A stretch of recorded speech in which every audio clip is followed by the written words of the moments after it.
espírito ocupado, mas foi igual não para pegar, o pé foi bom.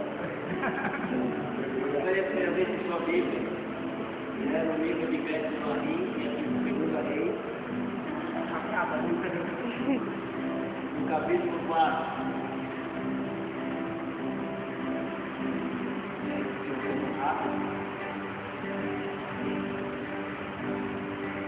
Segunda Reis, capítulo 4.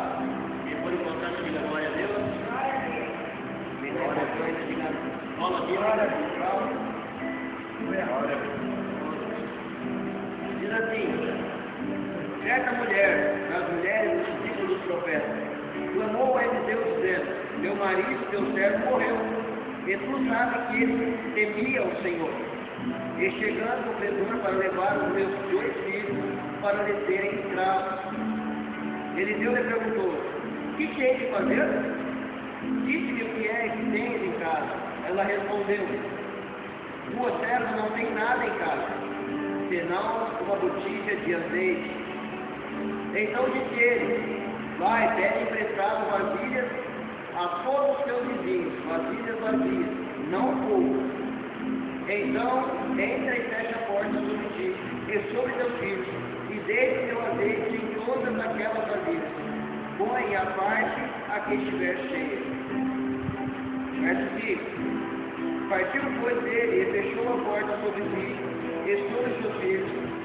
Estes se chegaram às vasilhas e elas as enchiam. Verso 6. Cheias vasilhas, disse ela a um dos filhos: chega-me aqui mais uma vasilha. Mas ele respondeu: não há mais vasilha nenhuma. E o azeite parou. Amém? Amém. Aqui nós vemos a história de uma mulher a qual perdeu o seu marido, que ela vivia no meio dos profetas, ali na casa do Senhor.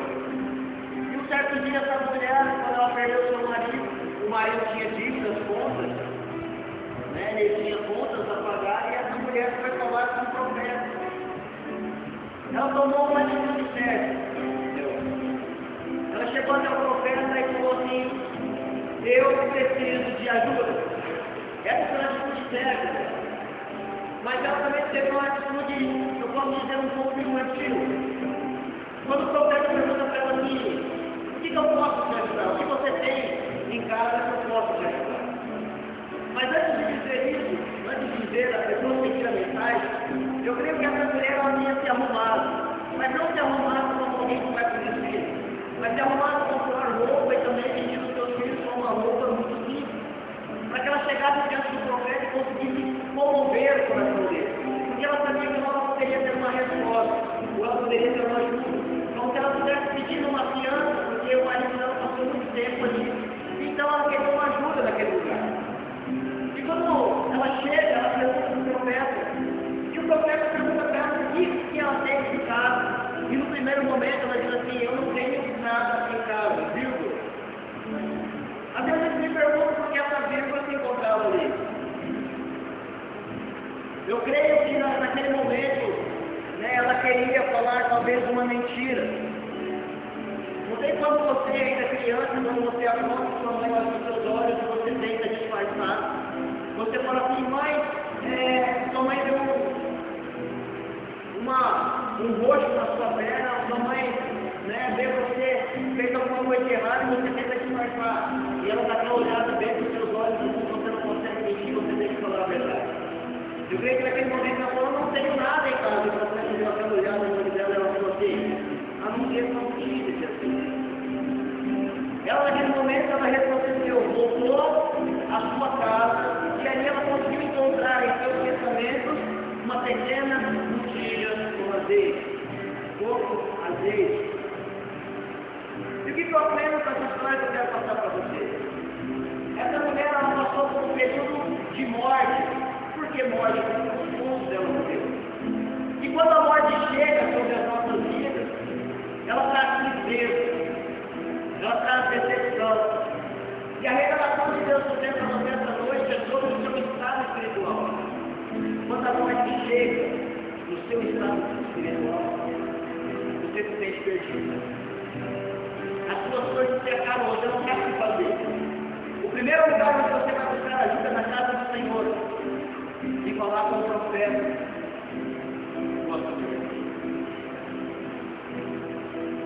Um estado de morte é muito triste, porque você não sabe o que fazer.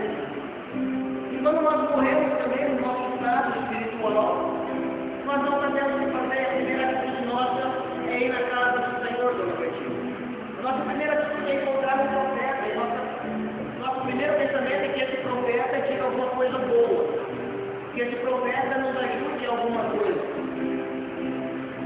Mas não tinha só isso, ela tinha também dívidas. O marido deixou dívidas, contas para pagar. E trazendo para o lado espiritual, na revelação onde o Senhor nos entregou nessa prática, eu aprendo que quando nós morremos, principalmente, nós deixamos dívidas. Nós deixamos dívidas, nós deixamos pecados e reprovações. E essas dívidas é com Satanás, e Satanás vem nos cobrar. Agora eu pergunto nessa mensagem, quando o credor chega, dona Bertina, quando o credor chega para cobrar algo dela, o que o credor fala? Ele fala assim: você não tem nada, então eu vou levar os meus dois filhos para me servirem como escravos. Satanás, quando você tem dívida com ele, que ele vem te roubar não é algo simples, que ele vem te pegar não é algo simples, que ele vem te pedir não é algo simples. Satanás, quando ele vem para te cobrar, ele quer levar o seu melhor. E ele pode ter direito sobre isso porque você teve dívida com ele. Aconteceu alguma coisa na sua vida onde você morreu. Aconteceu alguma coisa na sua vida onde você deixou dívidas com Satanás e ele vem te cobrando isso. E Satanás vem cobrando e ele cobra, ele quer tirar o seu melhor, ele quer tirar a sua alegria, ele quer tirar o seu conforto, ele quer tirar a sua paz, ele quer tirar a sua confiança.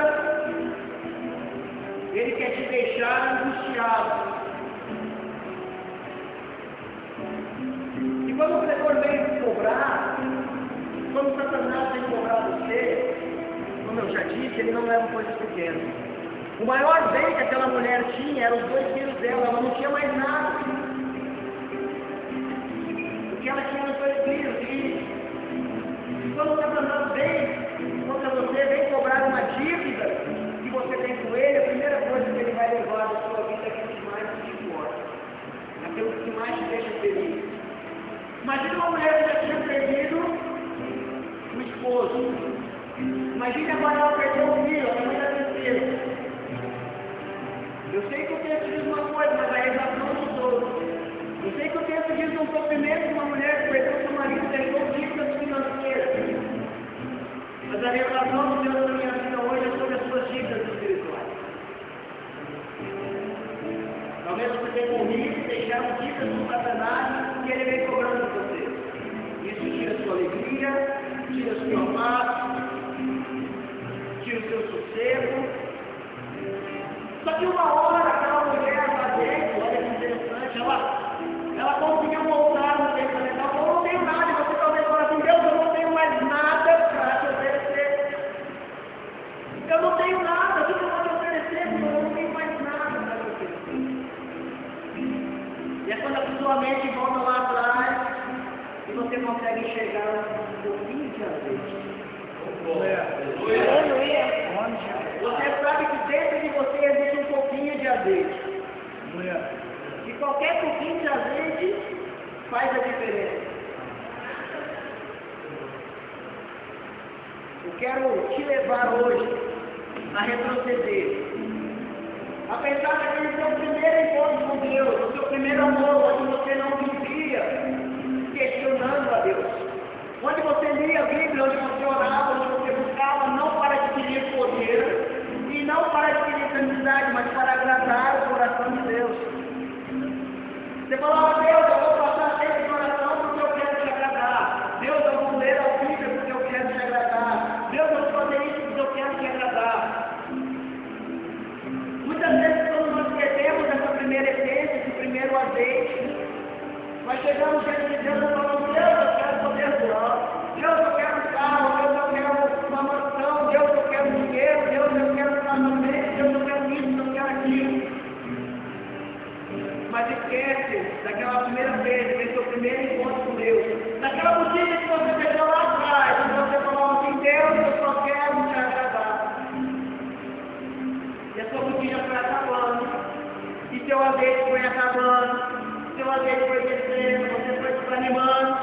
se você chegou ao estado de morte espiritual.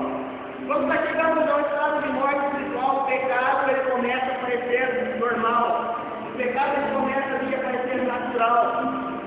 E quando o pecado começa a parecer natural, é como um credor, é quando o cobrador, é quando o Satanás vai diante de você e começa a arrancar de você o seu melhor.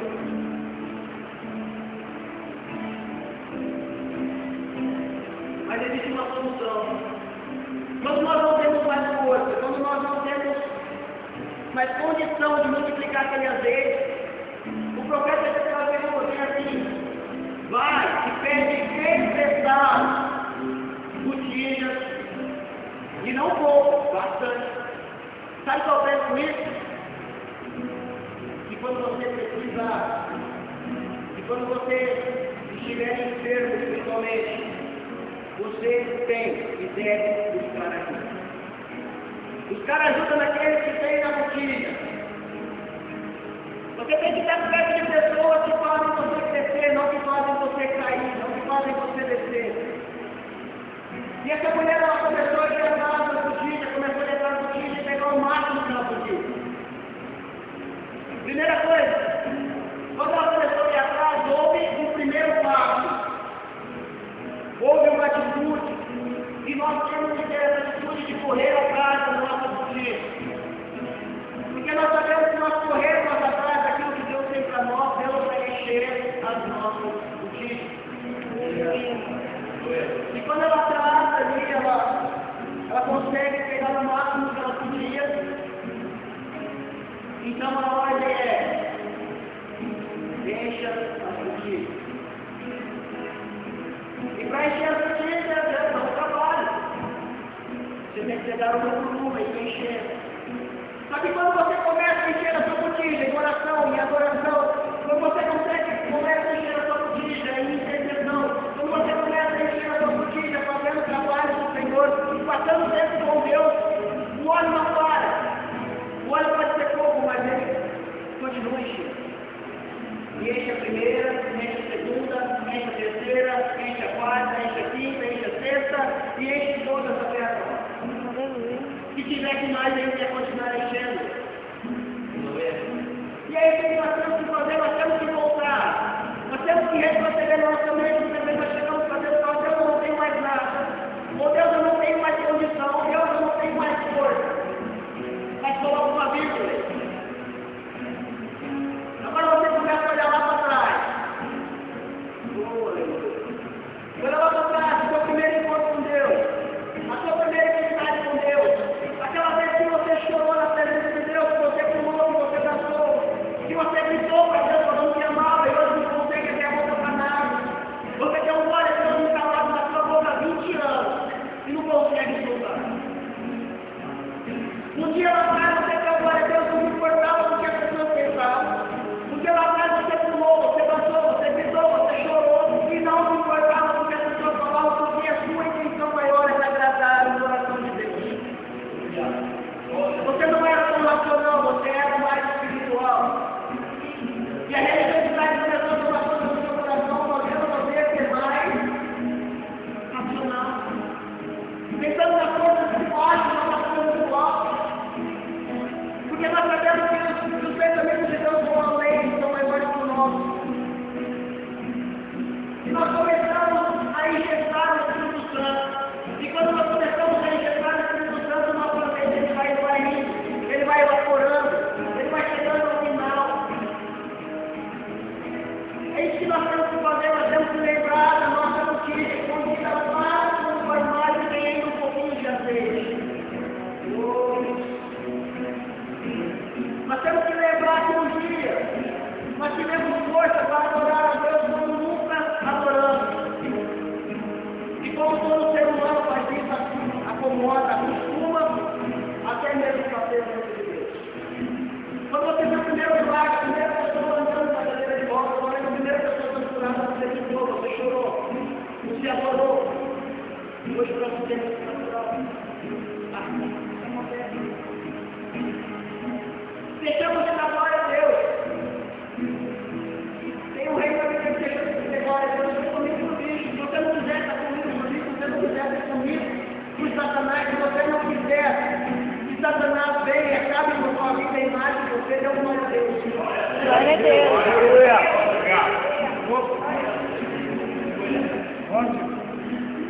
Amado, isso acontece com todo mundo. Nós chegamos num ponto onde nós nos acostumamos com a glória de Deus. Nós chegamos num ponto onde que nós mesmo temos o prazer e achamos que nós temos bastante por causa do nosso conhecimento, por causa daquilo que estudamos, por causa do nosso tempo de igreja. Esquecemos que um dia lá atrás nós fazíamos tudo simplesmente para agradar o coração de Deus. Talvez você tenha chegado quando eu dava assim, eu vou orar porque eu tenho minha obrigação de orar. Porque se eu não orar agora, eu vou ficar com dívida com o Senhor. Ou então eu vou ler a Bíblia porque eu tenho a obrigação de ler a Bíblia. Eu sou crente. E se eu sou crente, eu tenho que ler. E se eu tenho que ler, é porque eu tenho que ler. Senão eu vou ficar com débitos no céu. E aquela vez quando você lê a Bíblia, nem importante, sem querer ser médico, falando assim, Deus, eu vou ler porque eu sei que lendo eu vou estar agradando o seu coração e Deus vai estar falando comigo. Deus, eu sei que agora eu vou me ajoelhar, eu não tenho nem o que falar. Mas eu vou ficar aqui, Senhor, eu estou conversando com o Senhor porque eu quero te agradar.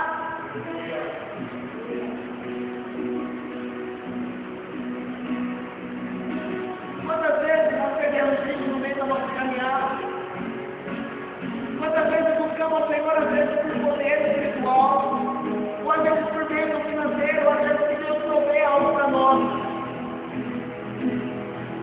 Se nós pararmos e colocarmos uma vírgula onde nós não temos nada, e olharmos para o armário, onde tinha aquela botija, aquele pouco azeite, aquele azeite do primeiro amor, aquele que ficou lá atrás, você vai encontrar um nível de adoração da qual você deveria estar até hoje. Talvez você não queria assim falar com Deus, eu quero um dom, Senhor, da missão, Senhor, eu quero dom de línguas, eu quero dom disso, eu quero dom daquilo, eu quero dom daquilo outro. Naquela época você não buscava o dom. Naquela época você só falava assim, Deus, eu te agradeço, Deus, eu te amo, Deus, eu te adoro, o Senhor é lindo, o Senhor é o meu cheiroso, o Senhor é tudo que eu tenho, eu não consigo viver sem a sua presença. Aleluia. A Bíblia fala sobre aqueles que buscam na madrugada. E só nós viemos aqui hoje não foi apenas para ouvir o pregador da noite. Não foi apenas para cumprimentar nosso irmão, mas foi para ter um encontro com Deus. Eu profetizo sobre a sua vida hoje, que se a sua botija está vazia, Deus vai encher a sua botija. Deus vai transportar a sua botija. Deus vai derramar tanto azeite que você vai ter que espalhar nas outras pessoas. Aleluia.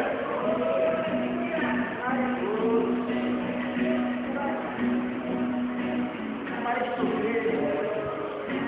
Eu sei que às vezes nós não temos esforço, mas assim como aquele profeta disse, vai buscar as botijas, eu falo para você hoje, vai busque o seu primeiro amor.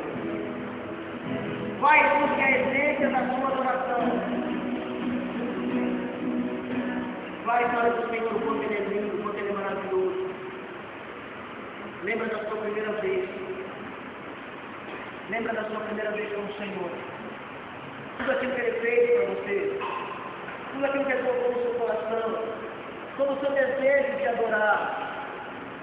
Enche as suas botijas essa noite. Enche a botija de você essa noite. Deixa Deus derramar a sua botija. Aleluia. Se você entendeu a minha mensagem, se você entendeu a palavra que o Senhor falou com você essa noite, eu quero te convidar a vir à frente.